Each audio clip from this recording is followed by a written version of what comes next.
미디어 포커스 시간입니다. 민주언론시민연합 김원경 사무처장 어서 오십시오. 안녕하세요. 오늘은 뭘 다뤄볼까요? 예, 다음 주 월요일이 세월호 참사 4주기입니다. 그렇죠.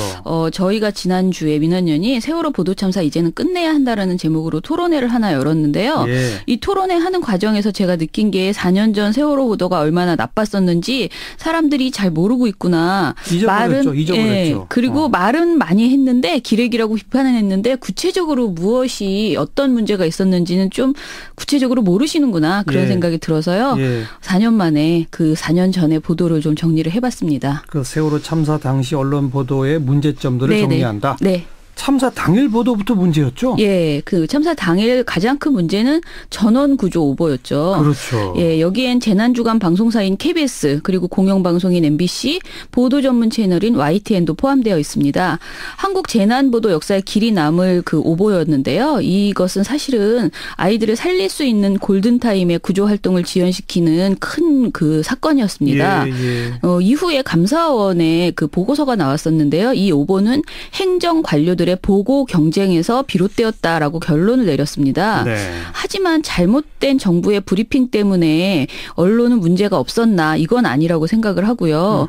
예를 들면 5월 13일 그 전국 MBC 그 기자회라는 곳이 있는데요. 여기에서 이런 성명을 발표했어요. 최악의 오보는 막을 수 있었습니다. 네. 오전 11시 사고 현장을 취재한 그러니까 당일이죠. 당일 오전 11시 사고 현장을 취재했던 목포 MBC 기자들이 구조자 숫자가 중복 집계됐을 거라고 생각해서 판단해서 서울 MBC 전국부에 이 사실을 알렸지만 MBC는 현장의 목소리를 무시하고 중앙재난대책본부의 발표를 그대로 계속 받았었다. 현장 취재 기자들이 이상하다고 하는데도 무시했다. 네. 그러니까 현장 취재 기자들이 전원 구조일 리 없다라고 판단한 것을 묵살했다는 것이죠. 그렇군요. 이런 식으로 오보가 이어졌었다라는 것이고요. 예. 두 번째는 침몰 당일부터 계속 뉴스 특보를 대대적으로 했잖아요. 다 했죠. 네. 그런데 이때 방송사들이 모두 이구동성으로 정부 관련 부처 기관이 구조에 최선을 다하고 있다라고 보도했다는 것입니다. 뭐 중앙재난대책본부가 그렇게 발표하니까 또 다 그대로 한 거죠. 그렇죠. 그런데 사실 이것은 이제 와서 보면 모두 거짓이었죠. 네. 뭐 육해 공군이 총 동원되고 함정 23척 군용기 12대 병력 1천여 명이 동원됐고 잠수요원 수십여 명이 선내에 투입되었다.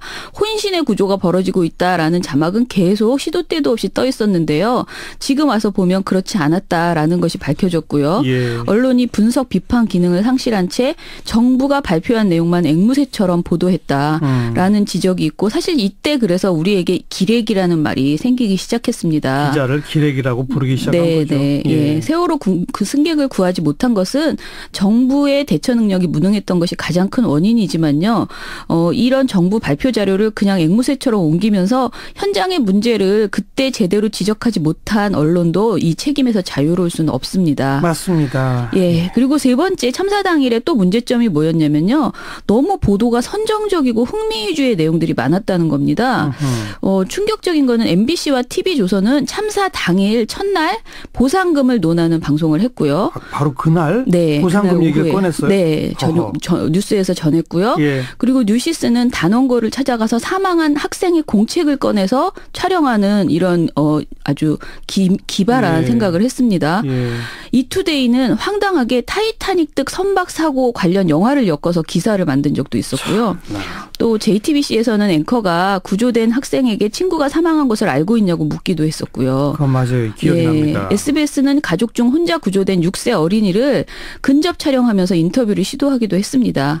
참사 당일 이런 식의 무례하고 정말 몰상식한 보도 태도 때문에 우리 언론사들이 너무 재난보도의 기준 그러니까 재난보도 가이드라인을 너무 모르는 것 아니냐라는 지적이 많았습니다. 정부 얘기는 그냥 받아 쓰고 받아 읽어주고 그리고 그냥 흥미 위주로 그렇죠. 그 참사를 또 보도하고 유가족들이 그래서 막 엄청난 항의를 그 다음 날부터 계속 퍼부었는데 그건 또 제대로 보도를 안 했죠? 예.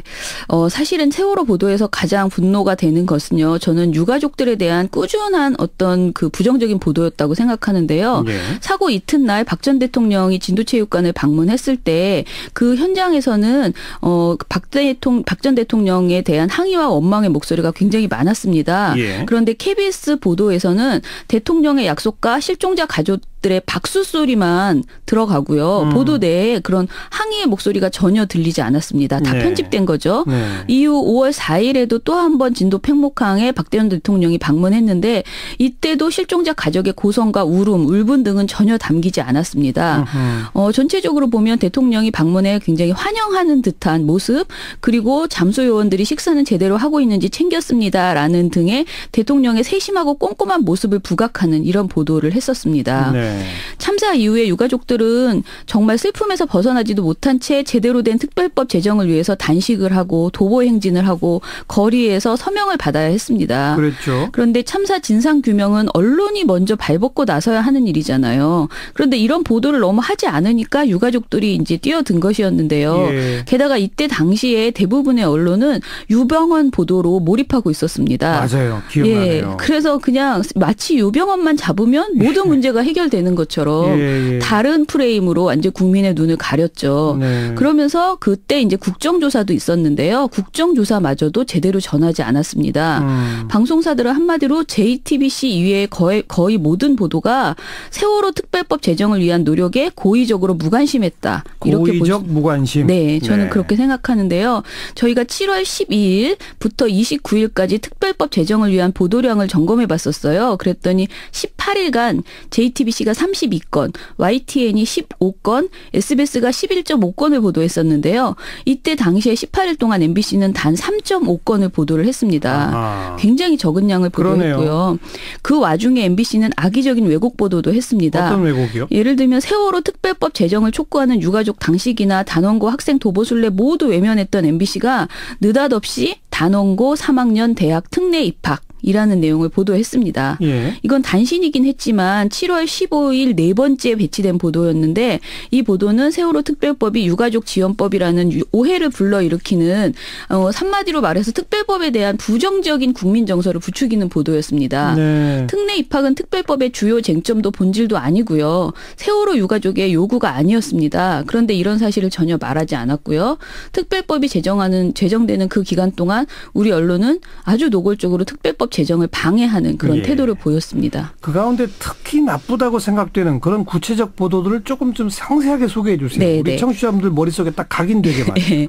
MBC 뉴스데스크는 5월 7일에 슬픔과 분노 넘어서야라는 보도를 했습니다. 세월호 유가족의 분노와 증오 그리고 조급증이 잠수부의 죽음을 부르고 각종 해프닝을 빚고 있다라는 최악의 보도였습니다. 박상우 전국부장이 리포트했던 이 보도는요. 조급증에 걸린 우리 사회가 왜 잠수부를 빨리 투입하지 않느냐며 그를 떠민 건 아닌지 다시 생각해야 할 제목이다라고 하면서 스촨 대지진 때 중국인들은 애국심이 넘쳐났고 동일본 사태 때 일본인들은 평정심을 유지했다라고 이야기하고요. 세월호 일부 실종자 가족들이 현장에 간 총리에게 물을 끼얹고 청와대로 행진하자고 외쳤다라고 비교를 했습니다. 실종자 가족들을 비난하는 데 초점을 맞춘 그런 보도였습니다. 또 세월호 관련 문제적 막말이 정치인들 사이에서 많이 나왔었습니다. 근데 이때 MBC에서 특별법 반대 카톡 논란이라는 7월 21일 보도가 있었습니다. 이것도 MBC네요. 네. 이 보도는 천현우 기자가 보도했었는데요. 보도는 심재철 의원의 카톡 글 중에서 사실이 아닌 주장들을 매우 상세히 보도했습니다. 이 보도에서 민주당 원내대변인과 심재철 위원장의 발언을 함께 다루는 것처럼 보여서 형평성을 갖춘 것처럼 처음에 보이는데요. 사실 방송 내용은 그렇지 않았습니다. 제가 한번 읽어볼게요. 개인 회사 잘못으로 희생된 희생자에게 특별법을 만들어 보상하는 것은 이치에 어긋나는 것으로 본다. 안전사고 사망자들에게 국가유공자들보다 몇 배 대우를 해달라는 것이 특별법의 주장이다. 유가족들에게 수억 원의 보험금이 지급될 수 있고 성금과 기부금 등으로 1,000억 원이 있는데 그것도 부족해 사망자 전원을 의사자로 지정해달라고 한다. 세월호 희생자는 국가 보위와 국민을 지키기 위해 싸우다 희생된 사람이 아니다. 이런 내용이 다 자막 처리까지 그냥 자막도 아니고요. 굉장히 큰 자막으로 쭉 올라가는 화면으로 이렇게 상세히 보도가 되었습니다. 이 카톡 글의 내용은 사실이 아니에요. 그런데 사실이 아니라는 설명은 전혀 없었고요. 그냥 심재철 위원장의 카톡 글을 이건 한마디로 가짜 뉴스거든요. 그런데 이 카톡 글을 그냥 방송이 그대로 전한 것이에요. 제가 판단하기에는 이것은 심재철 위원장의 카톡 글 중에서 국민에게 유가족에게 반감을 갖기에 딱 좋을 만한 내용만 골라서 뉴스데스크가 국민에게 퍼나른 것이다. 이런 생각이 드는 거예요. 네. MBC는 그 심재철 위원장의 카톡글에 동감하면 다른 사람에게 전달해달라라는 글이 있었어요. 그런데 아니 이거를 보여준 건 아닌데 공영방송을 통해서 전달해버렸다. 예. 저는 이렇게 평가할 수 있습니다. 예. 예. 또 나쁜 보도는 어떤 게 있습니까? 그 이후에 이제 민원연이 2014년 9월에 이달의 나쁜 보도로 TV조선의 유가족 폭행 시비 관련 보도를 선정을 했거든요. 이번엔 TV조선. 네. TV조선은 그 여론을 빙자해서 유가족과 김현 의원에 대한 악의적 보도를 쏟아냈습니다. 이때 당시에 이제 대리기사 폭행 의혹 뭐 이런 폭행 시비가 있었죠. 네. 관련 보도는 TV조선과 채널A가 가장 열광적으로 보도를 했습니다. 열광적으로? 네. 어느 정도였냐면요. 네. 7월 17일에서 30일까지 유가족 폭행 시비 관련 보도가 JTBC는 12건, YTN 9건, KBS 6건, SBS 5건. 이때 당시에 매우 악의적인 보도를 했던 MBC도 12건만 보도를 했거든요. 네. 근데 이 같은 기간에 TV조선은 52건. 채널A는 43건을 보도했습니다. 진짜 그래서 열광적이라고 말한 거군요. 네. 열광적으로 보도했습니다.